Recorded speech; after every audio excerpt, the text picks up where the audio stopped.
Welcome to this online service of Neshoba Unitarian Universalist Church. I am the Reverend Beth Lefever, pleased and privileged to serve as the minister of this church, and I am so very happy that you have joined with us this morning. Our opening words are by an unknown author who wrote, "Our family believes and dreams, listens and shares, forgives and forgets, trusts and respects, appreciates and cares, learns and grows, hopes and shelters, plays and explores, laughs and loves forever."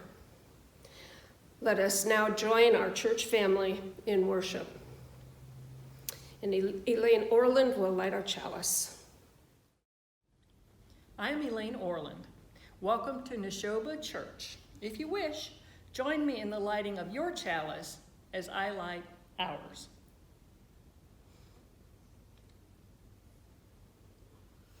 Here is the flame, focused, inspiring, intense.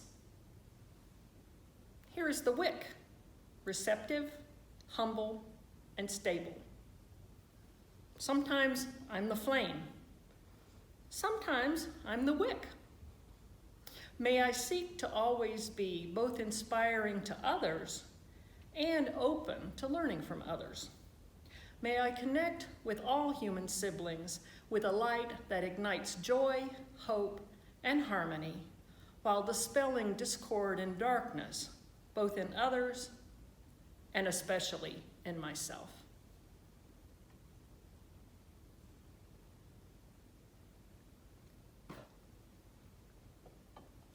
Please, join me in Neshoba Church's affirmation of covenant.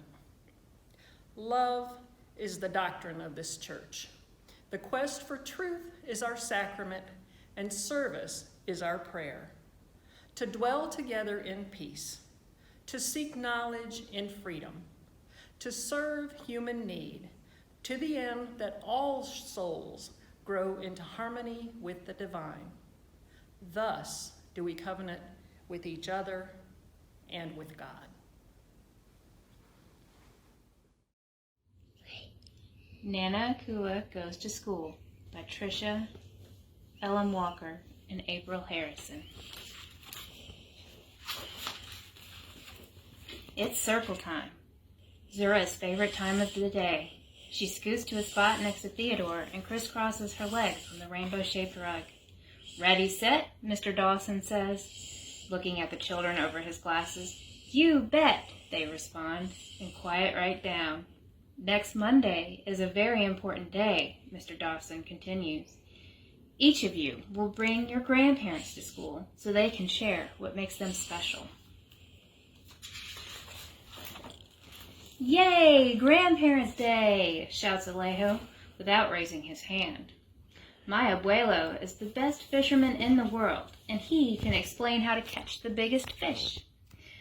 Bisu thrusts both hands up and says, "My Mimi is the best dentist in the world. She can bring everyone a toothbrush."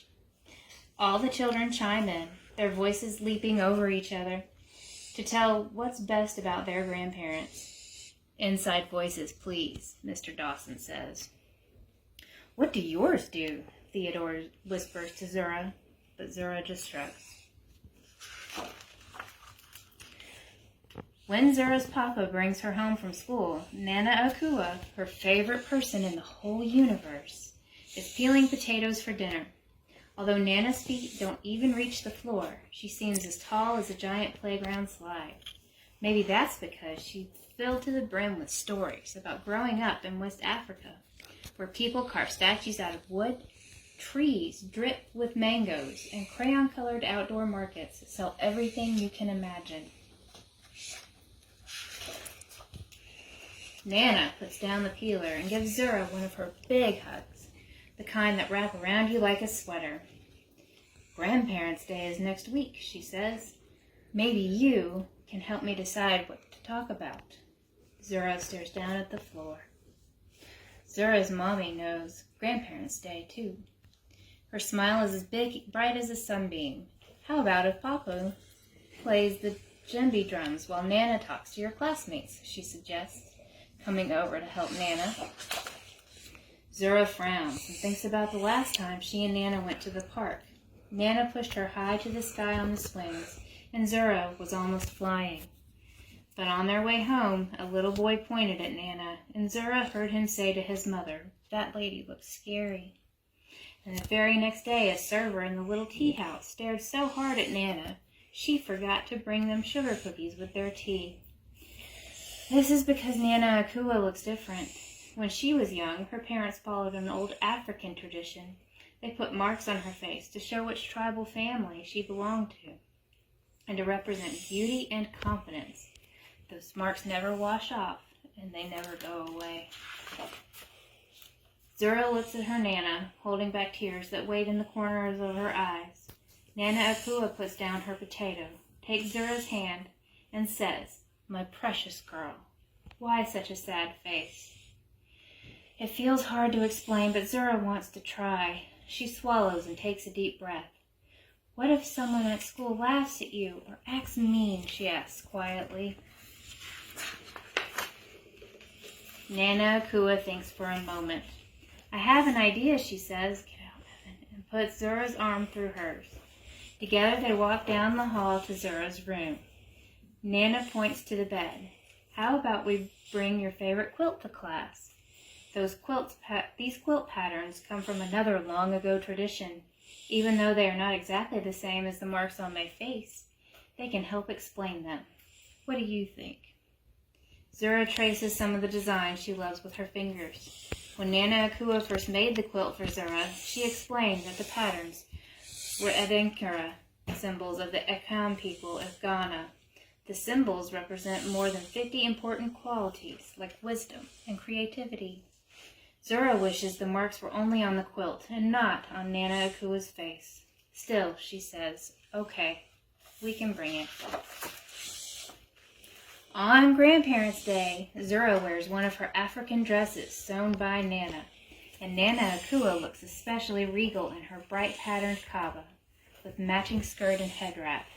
There are lots of oohs and ahs when they arrive. The classroom is decorated with a rainbow of balloons that float up to the ceiling. There are large welcome signs made with colored markers. A tall chair is on the rug for the grandparents to sit in when they speak. First, Alejo's abuelo, who passes around photos of the biggest bluefish he ever caught. Next, Bisu's Mimi shows the class a video called Mr. Cavity and the Magic Toothbrush. And then Lester's grandparents, who owned a barber shop for many years, hold up matching clippers. "Anybody need a haircut?" they ask, laughing. Finally, it's Nana Akua's turn. She sits in the special grandparent chair with Zura next to her. Zura clutches her quilt tightly, and her voice shakes when she gives her introduction. "This is my Nana Akua, and she is from Ghana, a country in West Africa." Nana Akua squeezes Zura's shoulders and starts talking. "Hello, children. I'm sure you noticed the marks on my face. Has anyone seen anything like them before?" "No," say all the children. "These marks were gifts from my parents, who were happy and proud that I was born," she continues. "I am likewise proud to wear them. Most Ghanaian parents don't celebrate in this way anymore, but it was once an important tradition." Zura watches, her eyes wide as cups, as Nana Akua walks slowly around the circle so everyone can see her face up close. "It's interesting," she says, "that in this country I often notice people who put tattoos on their bodies that have special meanings. Yours are way better than tattoos," Theodore says, "because they grew up with you." Nana Akua smiles. "Why, thank you, young man," she says. "And I've brought some special makeup so that each of you can have beautiful African symbols on your faces too. The kind that wash off. My expert helper will hold up her quilt, which shows some symbols you can choose from." The other students look at Zura expectantly. She unfolds the quilt with care. "Today I'm going to choose the Bese Saka symbol. It looks like a flower, and my Nana told me it stands for power and unity." Nana Akua paints the symbol onto Zura's cheek in gold, while Zura holds very still. The other children clap when it is done. Come and choose your favorite symbol, Zura says to them. Alejo, who wants to be a beatboxer, points to the Sheme Muda symbol because he thinks it looks like a keyboard. Nana Akua tells him it means high quality and excellent. Bisu wants to be a veterinarian and picks the Chugyam symbol, which is shaped like a crocodile, one of her favorite animals. It stands for cleverness. Peter and Inez decide that the Adwo symbol, which looks like the inside of a sliced apple with two identical halves.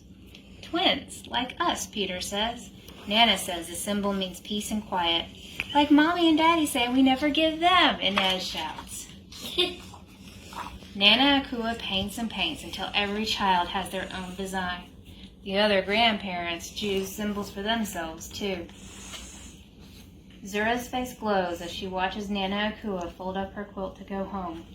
And this time, it's Zura who gives her a very special, not like anyone else's Nana, one of those big hugs, the kind that wrap around you like a sweater. The end. In this house, we do second chances. We do grace. We do real. We do mistakes. We do I'm sorry. We do loud really well. We do hugs. We do family. We do love. In this house, we all contribute what we can toward all that we are and all that we hope to become together. Our morning offering will now be shared. Please give as you are able via the methods on your screen, and please know how deeply, deeply grateful we are.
I have 3 short readings this morning. The first is by Lawrence Overmeyer, author, educator, and activist. Through the various branches of your tree, you are connected to the entirety of human history. When we talk about the ancient Egyptians building the pyramids, we're not talking about a bunch of exotic strangers. We're talking about our great, many times great grandparents. My second reading by Jacob M. Appel, author, physician, and social critic. Maybe that is the greatest of wonders, that we can be shaped so much by those we've known closely, and equally by those we've never known at all, and that we too can change the world long after we've left it. And finally, by authors Charles and Anne Morse. A child needs a grandparent, anybody's grandparent, to grow a little more securely into an unfamiliar world. I especially like these 3 very brief readings and wanted to share them with you on this National Grandparents' Day because of the broadness of their messages. Overmeyer suggests that we are not just connected to our parents, grandparents, and others to whom we consider ourselves related, but in fact are connected to the whole of the human species, all who have ever lived. Jacob Appel writes that we are shaped by all people, known and unknown to us, and that we too will go on to shape the lives of countless others, again known and unknown, even after we've passed on. And Charles and Ann Morse propose that any grandparents will do. In other words, it's not necessarily the relatedness that counts, but rather the love, the commitment, the instruction, and guidance from an elder to a younger that matters. I think these are powerfully important messages, important observations that diminish common understandings and the limitations they suggest regarding parenting and grandparenting, pointing instead to how we all can nurture others, and particularly the young. And this is important because, well, we can never get too much grandparenting, can we? Especially the kind of grandparenting that idealism and the greeting card industry lift up. And that's not a bad thing. So I would like to tell you about my Gramma Peterson. But first, a little about my real grandparents. I believe I was the youngest of 11 of my father's parents' grandchildren, and Grandma and Grandpa Buckley, as we called them, were quite old when I was born. My father and his 3 siblings, along with their parents, my grandparents, lived the majority, if not all of their lives, in Elkhart, a small town of approximately 45,000 people, and yet rarely did the family get together. Twice that I recall. My family, my immediate family, would go over to visit my grandparents maybe every couple of weeks or so. All 3 of us children sitting stiffly and quietly in the living room with my parents and grandparents as they talked for a half hour or so. We were either well taught or knew instinctively, I don't know, I just followed my older brother's behavioral examples, to remain quiet and unobtrusive while there. My grandfather would occasionally go out to the kitchen and pour us small glasses of pop, and then would reach into his pocket and pull out his coin purse to give us each a nickel or a quarter. But that was pretty much the sum of our experience with my father's parents. We were never there without our parents. There were no overnights, there was no play, and almost no engagement. A couple of holidays each year, usually Christmas and maybe Easter, my mom would invite my grandparents to have a fancy dinner with us. That was less staid, simply because we were on our own turf, but still there was little engagement between children and grandparents. So that was my father's family. My mother's mom died when my mom was 4 years old. Her father, a night watchman, believed he could not adequately care for his young daughter, and so put her in foster care. My mother was raised then by her foster mother, with occasional visits from her father, and with foster siblings who came and went through the years. They lived on a farm just outside of Elkhart, and my mother was quite close with her foster mother, who, after my brothers and I were born, became our Gramma Peterson. We visited Gramma Peterson slightly more often than we did my other grandparents, or at least for longer visits when we went, and it was always more nourishing. Did I say she lived on a farm? And she raised puppies. Need I say more? Well, yes, actually there is more to say. Gramma Peterson was biologically unrelated to my mom, my brothers, or me, but she was truly a grandma in the best sense of the word. She wasn't touchy-feely. I can't remember sitting on her lap, and I don't even really remember ever being hugged by her. But when she saw me, her eyes lit up. They did. And she would cup my face between her hands and say, "Oh, Beth Lynn," as if I were the greatest and most wondrous gift of her day. She's the only person who ever called me by both my names. And yes, my middle name changed after I became an adult, a very long and complicated story best saved for another time, maybe another sermon. But there was something about the way she said both my names while gazing into my eyes that made me feel special. Her kitchen in the old farmhouse was the main gathering place. It had a fireplace with 2 rocking chairs in front of it and a kitchen table in the center of the room. The kitchen sink was under a window looking out toward the barn, and she had a parakeet in a cage hanging over and to the right of the sink. A utility room just off the kitchen held whatever dogs had just given birth. Spitzes and Pomeranians were what she raised, and their newborn pups. My brothers and I were enthralled with the tiny little creatures whose eyes were not yet open, and while not allowed to play with them, my grandma would hold each one up for us for a moment so we could briefly and oh so gently touch their soft and fuzzy newbornness. That's undoubtedly where my love of dogs began, and if she gave me no other gift, that was gift enough.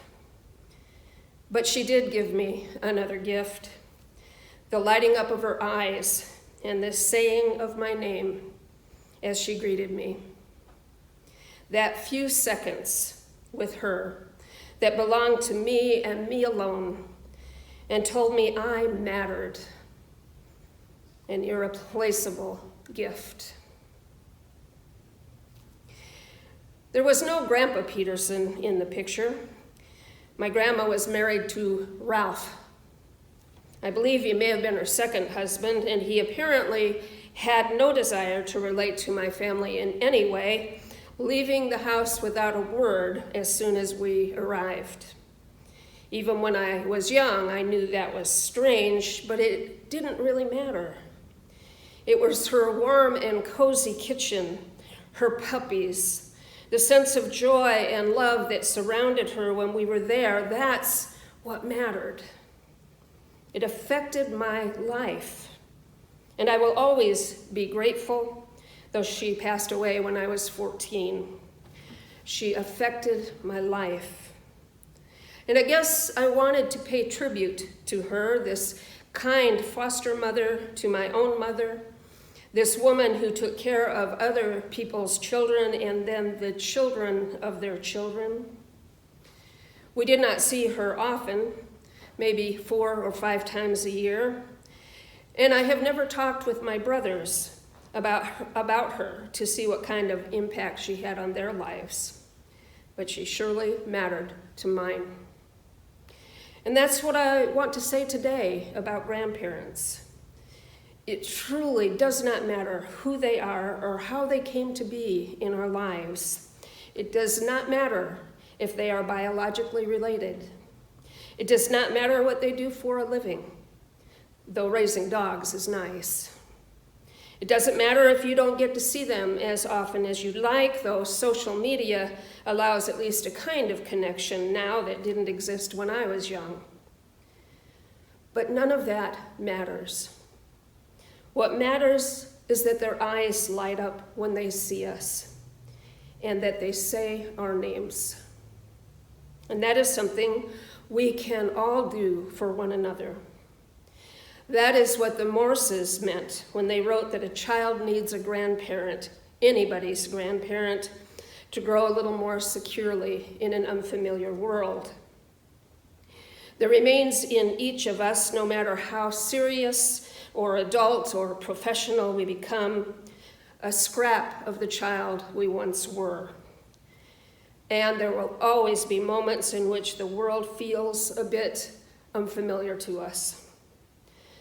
Let us remember then the gift of a loving grandparent, and let us pass it on. Let us notice one another and really see one another with recognition and with love. May it be so, and amen. And now let us move into a time of meditation, reflection, and prayer. Let us take a deep breath and pause to consider the grandparents we have or had, regardless of biology, family connections, or the lack thereof.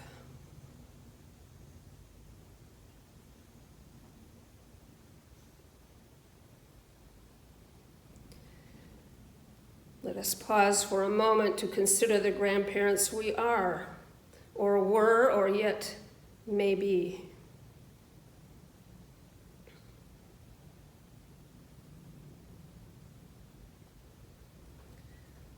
Let us pause to consider the gift of grandparenting we can give, no matter our age, to others.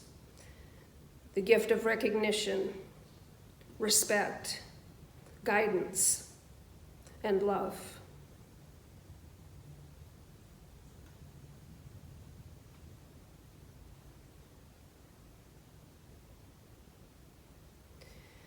Let us consider the ways we have grown because of or in reaction to the grandparenting we received, or that which was unable to be given us.